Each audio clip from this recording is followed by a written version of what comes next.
آئیے آغاز کرتے ہیں آپ کے سامنے خبر کی ہیڈنگ اسکرین پر۔ الحرس الإيراني يكشف نتائج التحقيق باغتيال هنية ويتوعد إسرائيل۔ یکشف، یہ باب ضرب یضرب سے ہے، کشف یکشف کشفن، اس کی تعبیر نکلتی ہے کشف فلان نتائج التحقیق بکذا، جس کے معنی آتے ہیں تحقیقی نتائج کا انکشاف کرنا۔ اس کا مطلب کیا ہے کہ کسی ادارے نے، کسی تنظیم نے تحقیق کی تو تحقیق سے نتیجے نکلے ہیں، ان کو بیان کرنا، ان کا انکشاف کرنا۔ ہم اس کو جملے میں اس طرح استعمال کر سکتے ہیں، کشفت الشرطة الدہلویة نتائج التحقیق بوفاة الطلاب فی مرکز التدریب۔ کوچنگ سینٹر میں طلباء کے جاں بحق کے سلسلے میں دہلی پولیس نے تحقیقی نتائج کا انکشاف کر دیا ہے۔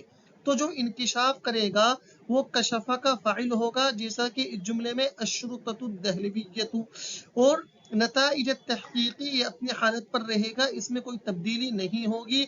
جس چیز کے بارے میں تحقیق ہوگی اور نتیجہ ہوگا وہ با کا مدخول ہوگا، جیسا کہ آپ اس میں دیکھ رہے ہیں بوفاتی الطلاب، یعنی طلباء کے جاں بحق ہونے کے سلسلے میں۔ اسی طرح ہیڈنگ میں ایک تعبیر استعمال ہوئی ہے باغتیال ہنیۃ۔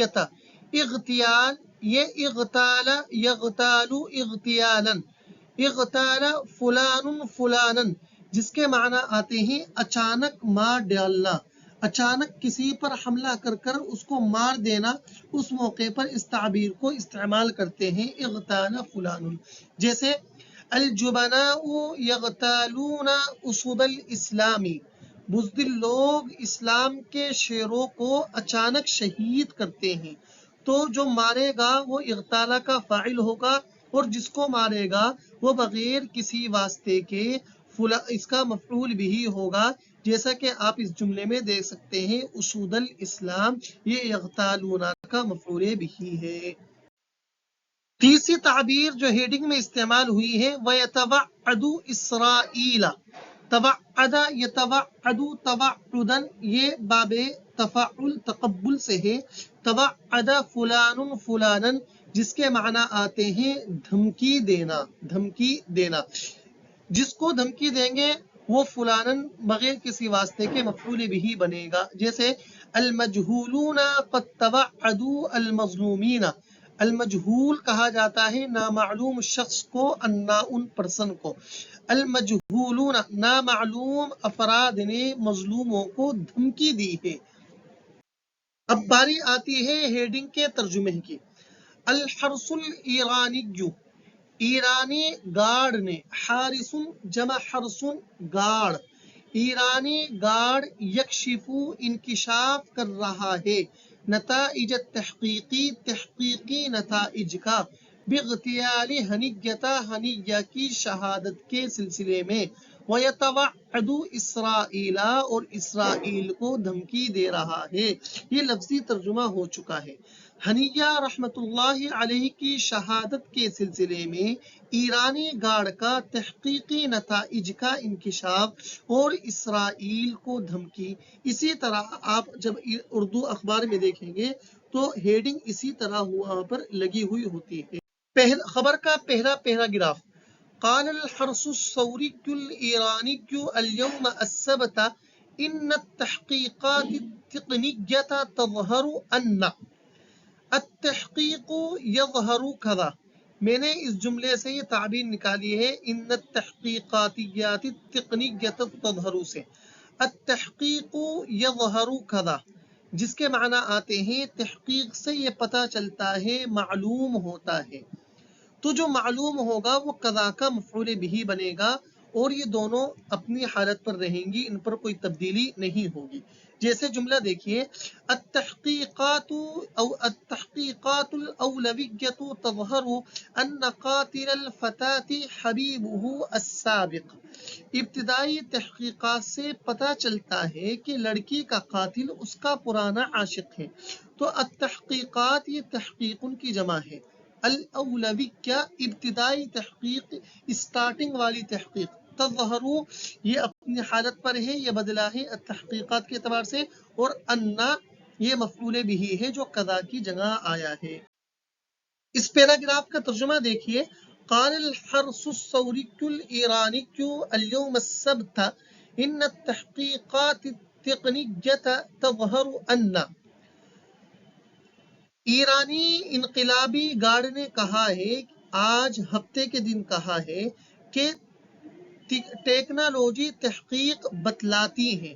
آج بروز ہفتہ ایرانی انقلاب گارڈ کا بیان ہے کہ ٹیکنالوجی تحقیقات سے پتہ چلتا ہے کہ اگلا پیراگراف ان اغتیال رئیس المکتب السیاسی فی حرکت المقاومة الاسلامیة حماس اسماعیل حنیۃ نفذ بمقذوف یزن رأسه 7 کلوگرامات۔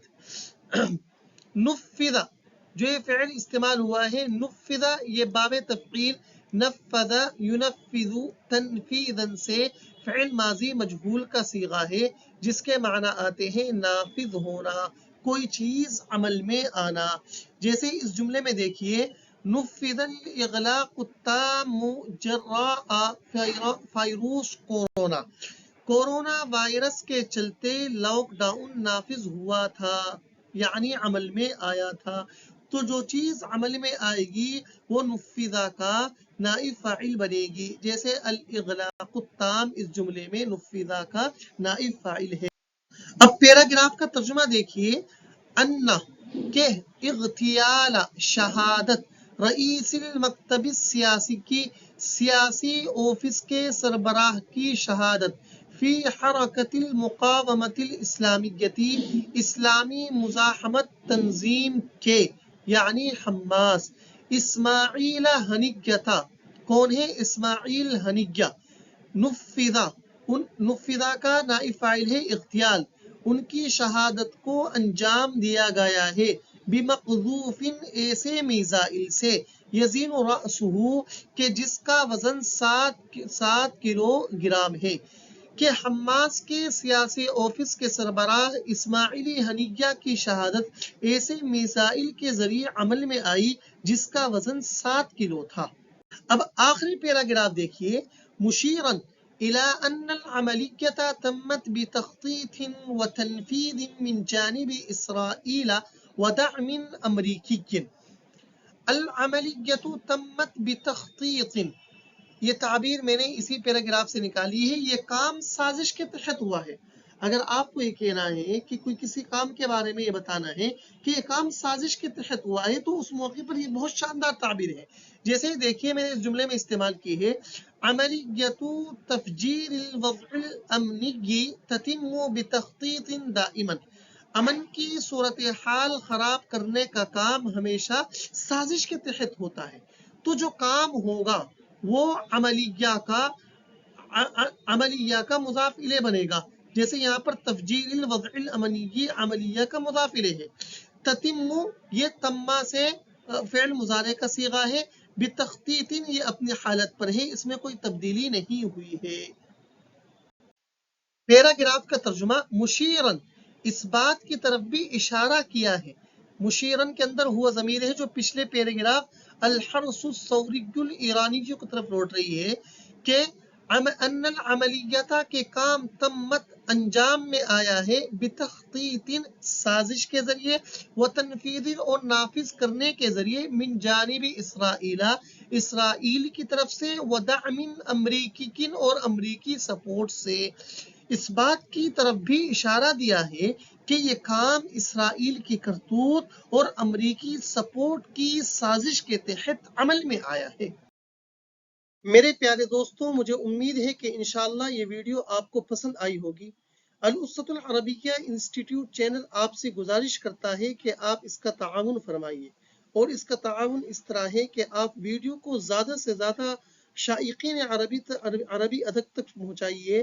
جزاکم اللہ خیرا و احسن الجزاء، یہ آپ کا ہمارے لیے سب سے بڑا تعاون ہے، اور اپنے مفید مشوروں سے کومنٹ باکس میں ہمیں ضرور آگاہ کیجیے، اور اگر آپ کسی بھی ٹاپک پر ویڈیو بنوانا چاہتے ہیں تو انشاءاللہ ہم تیار ہیں۔